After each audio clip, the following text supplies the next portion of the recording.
Sejam bem-vindos a mais esse podcast. E eu queria agradecer a todo mundo que ouve o podcast pelas plataformas de podcast. Se você está ouvindo aí pelo Spotify, pelo Google Podcast, pelo Apple Podcast e outras plataformas para você ouvir, às vezes as pessoas querem materiais, né? Então, se você está ouvindo por algumas dessas plataformas, vá até o canal Mormon Mova no YouTube, que nas descrições dos podcasts, quando é postado no YouTube, você encontra na descrição materiais e links que você pode utilizar aí para sua pesquisa e amadurecimento aí do seu novo conhecimento a respeito da Corporação Mormon, tá? Então é importante que você... Porque muitas das vezes nas plataformas eu não consigo colocar essas observações, esses adendos para te ajudar com a busca do conhecimento. Eu não consigo, não tem lugar às vezes nas plataformas de podcast, mas no YouTube tem a descrição lá, tá bom? A gente precisa continuar nosso bate-papo aqui, que eu acho que é bem bacana, né? Eu tenho falado a respeito... Na verdade, eu tô vendo que aos poucos eu tô falando a minha trajetória na igreja, porque eu falei como eu fui na primária, jovem, como foi minha ida para a missão, a parte da missão, né, da minha vida ali, que eu fui para a Corporação Mormon. E até o momento estamos aí, né? E eu tenho algumas coisas para falar ainda a respeito da missão e a volta, né? Acho que a gente vai entrar um pouquinho já hoje como foi a minha volta da missão. Mas ainda falando um pouquinho, né, sobre a missão ela foi aquela coisa, né? Foi as descobertas que eu tive a respeito de muitas coisas que não me ensinaram. Aliás, coisas que eu fui aprender na prática sobre a corporação. Lembra que eu falei? Cheguei no CTM e já tinha lá a fubecagem, né? Eu falei, nossa, então não é os anjinhos fazendo tudo certinho. Cheguei na missão lá, compartilhei com vocês como que eu vi membros serem tratados, como que nós éramos tratados como missionários e aquela coisa toda. Mas a missão ela andou.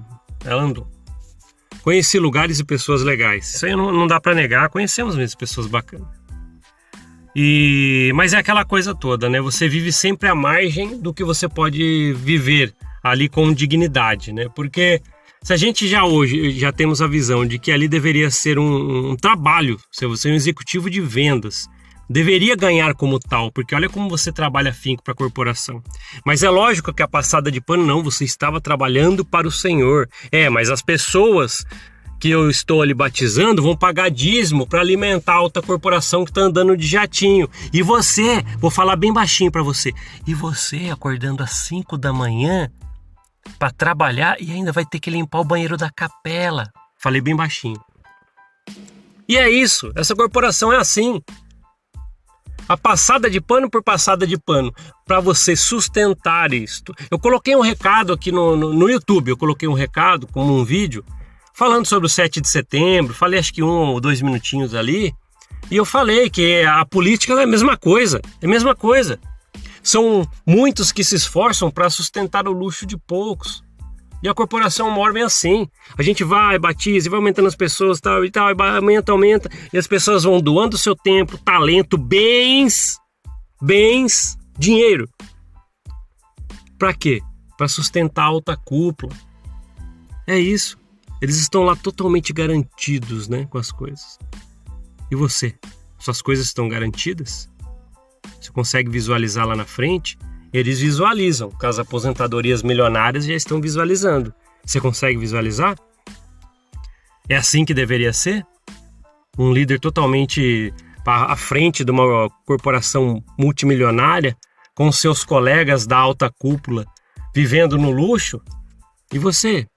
E você? Com aquela esperança que te falam, né? Não é? Não, se esforce, a humildade e tal. Às vezes até as pessoas pensam, vive à margem mesmo, porque é a recompensa na outra vida. A recompensa deles está sendo nessa. Isso mesmo, a recompensa deles está sendo nessa vida. Parou para pensar? Com seu dinheiro. É isso, com seu esforço. Mas você está batendo muito na alta cúpula, na presidência, nos apóstolos, não sei o que. É lógico, o dinheiro vai para eles. Parece que saiu uma nota aí, aniversário do profeta, de Russell M. Nelson, né? E olha só o que esse homem fez pela humanidade, dirigindo a igreja muito bem numa pandemia. Ele tá dirigindo a igreja muito bem numa pandemia. Vou falar bem baixinho aqui, ó. É na pandemia que eles compraram um hotel de luxo. Só procurar no Google aí. Tá? Falei bem baixinho pra você. É isso aí. Nossa, que exemplo, né, pra humanidade. É isso aí, é o que ele faz com o seu dinheiro. E a passada de pano é tanta que tem gente que fala assim, não, mas a igreja tem que ser rica mesmo. A igreja tem que ser milionária. E você acordando às 5 da manhã limpando a capela. Entende? É isso que a gente tem que parar pra ver. Mas lógico, a minha missão continuou, né? Eu fiz totalmente os 2 anos que é já do protocolo, né? Aí hoje eu vejo, né, quando eu converso com ex-missionários, às vezes eu converso com muitos ainda que já nem estão mais na corporação, muitos deles não vão mais na igreja, e porque também descobriram a verdade e tal, e ao falar com eles eu vejo, hoje às vezes a gente olha para trás e vê assim, nossa, tal lá, bebeu uma Coca-Cola na missão, não sei que tem, foi visitar um lugar que não poderia, um dia ele foi pra praia e não poderia porque a área é de praia, não sei que tem. Eram só garotos, eram só garotas. Estavam conhecendo a vida, começando, saindo ali dos seus 17, 18, 19, 20, 21 anos. A flor da idade. Como que você vai culpar colocando jovens, né? Vamos chamar de jovens. Sei lá, em um regime militar, querendo que façam tudo que a corporação pede. Pra quando? Às vezes ela fala assim, quebrei uma regra da missão e fui pra praia um dia lá, pisar na areia lá, tomar um banho de praia, não podia fazer porque era contra a regra. Por isso que você tá sendo amaldiçoado, e coloca isso na sua cabeça, com você martelando o seu próprio emocional durante toda a sua vida por causa de uma corporação imunda.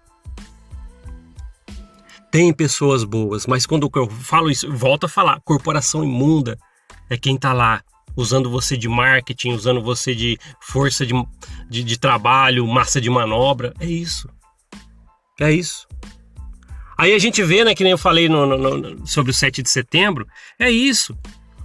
A igreja também é muitos trabalhando e se esforçando e doando para sustentar aqueles poucos lá, como é na política.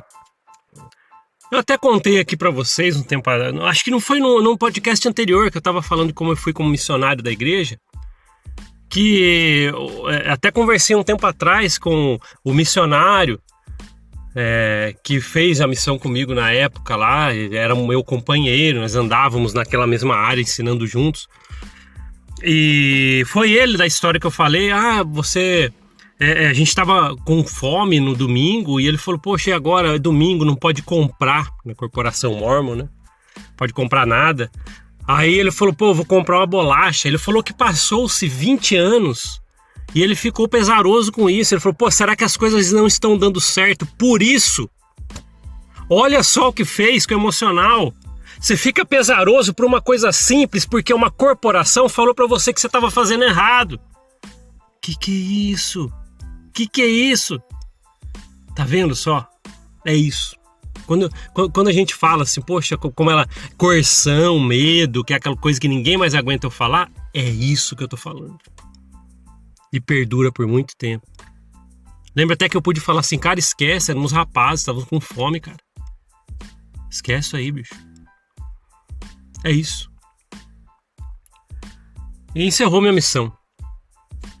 Fui para o aeroporto, peguei o avião, voltei. E é legal, né? Porque, assim, queria rever a família, aquela coisa toda, né? Fica um pouquinho assim, a saudade, como qualquer pessoa numa viagem longa, né? Principalmente de 2 anos, no caso dos homens, mulheres 1 ano e meio, não sei como é que tá hoje. E, assim, foi uma receptividade bem simples, mas olha que legal que você veio e tal. Mas não demorou muito para ver as cobranças. Como você tá fresquinho como um soldadinho na cabeça de quem tava te esperando ali, os líderes locais. Deixa eu colocar ele como líder aqui. No primeiro domingo já me colocaram como presidente do quórum. Falei, sério? Mas calma aí, eu nem vi o pessoal ainda. Não, você vai ser chamado hoje como presidente do quórum. E pronto, fez o chamado, aquela coisa toda lá, aquele ritual, né? Chama lá no levanta a mão, apoia e tal, e depois as ordenanças. E é interessante quanto a gente fica pensando, né? Eu lembro que eu vi no corredor assim, esse aqui vai resolver esses problemas desses homens, porque o quórum é sobre os homens, né? Da ala ali. Aí você vai resolver falando de mim. Lógico que eu não vou resolver nada, eu sou como qualquer um ali. Mas aí começam a depositar em você. Aí você já volta tendo que se estruturar na parte de estudo, na parte financeira, trabalho, voltar para o mundo real. Aí eles te colocam uma baita de uma responsabilidade. No começo isso aí atrasou minha vida imensamente. Aí logo alguém já falou assim, vamos participar do concurso tal, fazer essa prova tal, e começar na faculdade. Eu falei, nossa, eu sou presidente do quórum, não dá.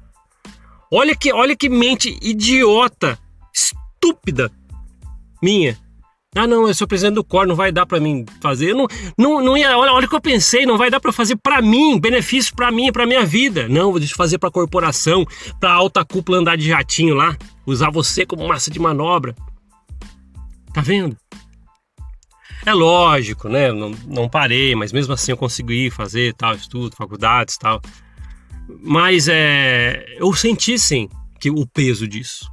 Porque logo já falam. No primeiro domingo alguém já me chamou e falou assim, tem que casar, hein? Eu falei, cara, eu cheguei agora. Não, mas tem que casar, você não pode ficar muito tempo assim. Por que eu não posso ficar muito tempo assim? Quem é você? Que diabo você tá falando isso aí? Sabe, hoje eu penso isso. Mas na época, né, soldadinho, não, sim, eu vou correr atrás disso, pode deixar. Mas lógico, eu tentei fazer as coisas fluírem naturalmente, né, e foi até o que aconteceu, mas a pressão é muito grande. Você volta tipo assim, olha o super-heróizinho chegando ali agora, ele tem que dar conta de tudo que a gente colocar nas costas dele. Não tem nada a ver. Quem fez a missão, né, pela Igreja Mor não tem nada de super-herói, não. Você foi lá fazer uma corporação crescer, para ela ter mais dinheiro e força de trabalho, angariar pessoas para isso. Não tem nada para oferecer diferente. E depositam.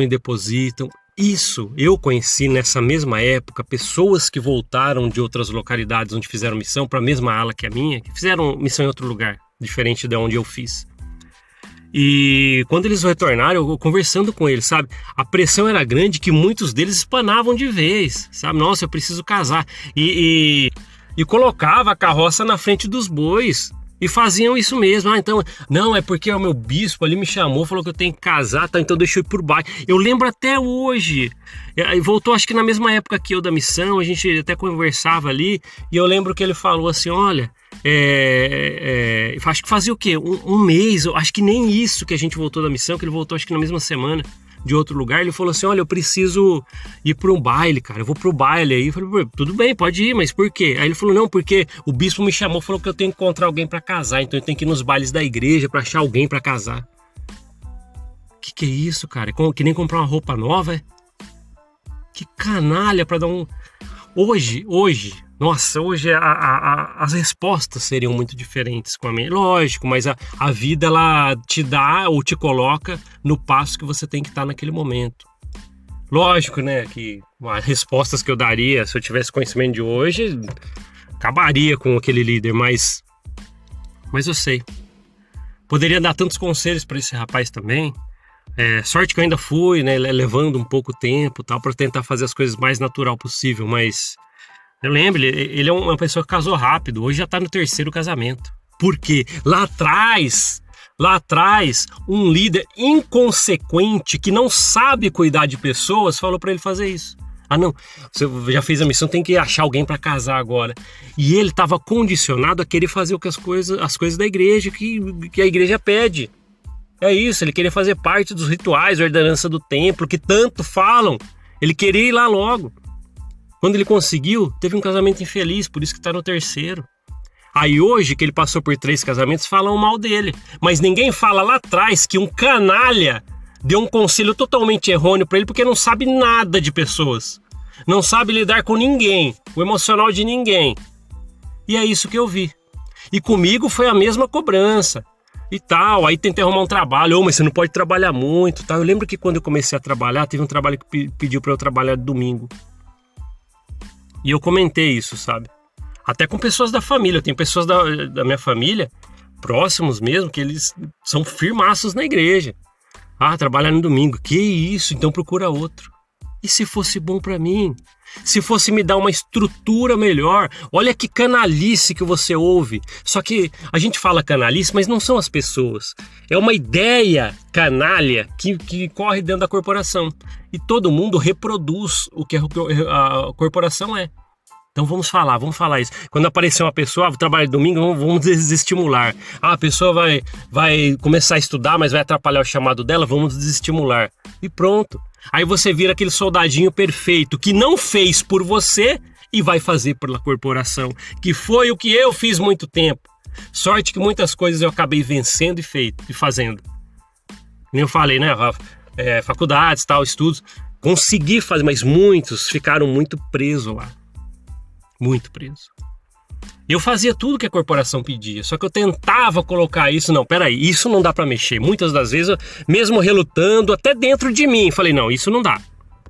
Estudar eu vou assim, progredir eu vou assim, mas mesmo assim a corporação, muitas das vezes, em muitas ocasiões, na frente. E o interessante é que eu fui conhecendo muitos líderes da minha localidade, que lembra que eu falei para vocês que a missão foi um choque de realidade? Cheguei lá e falei, nossa, comecei a ver missionários, fubecas e tal. Eu falei assim, mas na verdade é porque são jovens, hoje eu entendo. Quando eu voltei da missão e comecei a conhecer os meus líderes locais, eu vi muita canalice. Eu tenho que falar isso para vocês.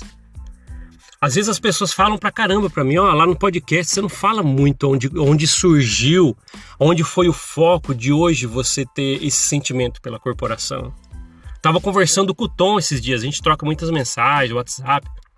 E tava falando, nossa, eu preciso ouvir de você. Ele mesmo, olha que legal até que ele falou, eu preciso ouvir de você. Onde começou o foco? Eu preciso de um podcast seu falando onde começou, às vezes, a sua indignação que a gente vê, né, nos podcasts. Os líderes locais que eu conheci, eu comecei a ser muito próximo na minha localidade. Lembra, eu voltei, fui chamado de presidente do quórum, tal, chega pro conselheiro bispado e tal.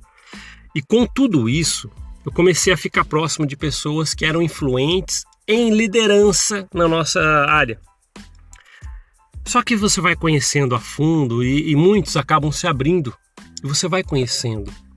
E as coisas que iam abrindo, eu ficava pensando, poxa, não era isso que eu achava que ia encontrar quando ficasse mais próximos, né, de líderes, né, como esses. Aí, às vezes, sabe, até falando, alguns líderes, sei que tem, já trai esposa, aí não sei que tem, já desonesto dos negócios, tá? Entre outras coisas, sabe, assim, não compensa mencionar, mas o assunto em si, eu fiquei muito presente com isso. Eu passei desde quando eu voltei da missão, até um pouco tempo atrás ainda, alguns anos atrás que eu estava ainda na corporação, eu passei todo esse tempo vendo líderes dessa forma que não agiam conforme a igreja fala. Você tem que ser isso, aquilo. Não, mas iam totalmente contra. Falavam coisas lá no púlpito para discursar e depois faziam diferente. É isso. Não sei o que tem, tal. Aí você acaba ouvindo essas coisas. E quando a máscara da corporação cai de vez, isso vem à tona demais.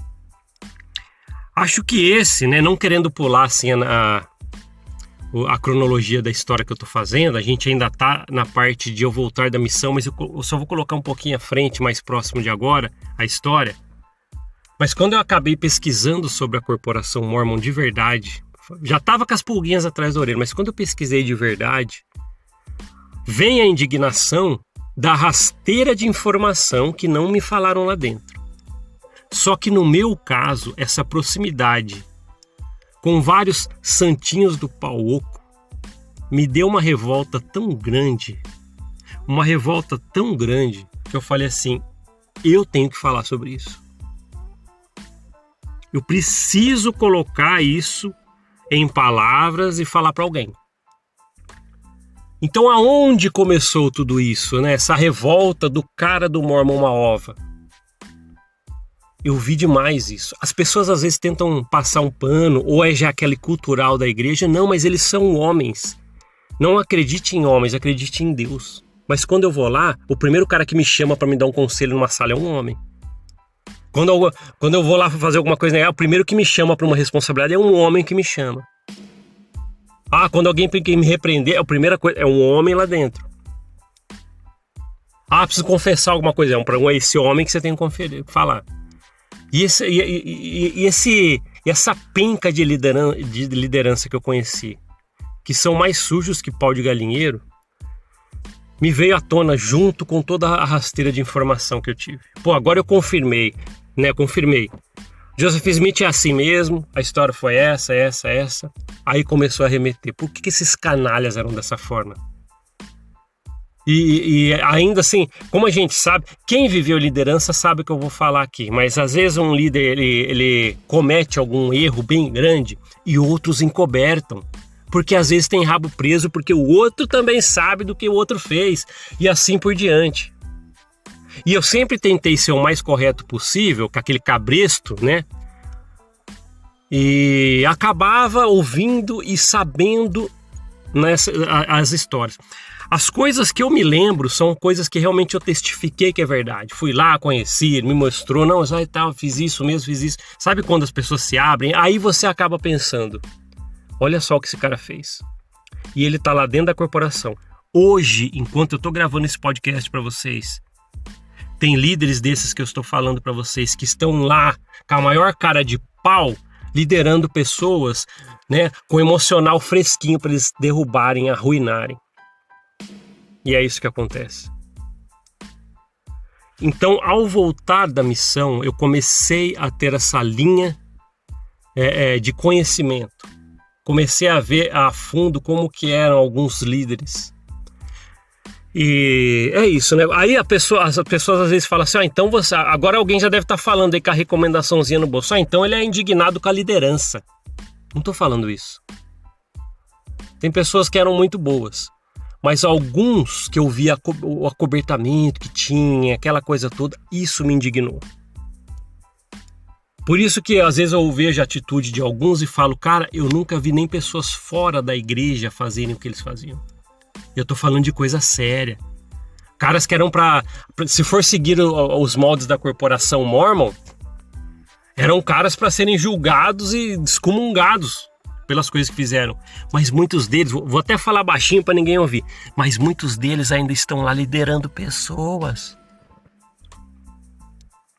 Tá vendo a canalice? Não tem como não se indignar com tudo isso. Então, aí, eu vou até parar a história aqui pra gente falar depois. Mas esse foi o meu retorno da missão. Acabou a missão, retornei dessa forma. E aí eu comecei a abrir os olhos por viver com líderes. E ver como que era a vida de muitos que se dizem santinhos, mas são santinhos do pau oco. Essa é a realidade. Eu vi, presenciei. Mas tá bom. Então a gente continua em algum outro podcast. É difícil lembrar dessas coisas, mas é isso, tá? É isso. Obrigado por ouvir esse podcast. A gente se vê na próxima. Até mais. Tchau, tchau.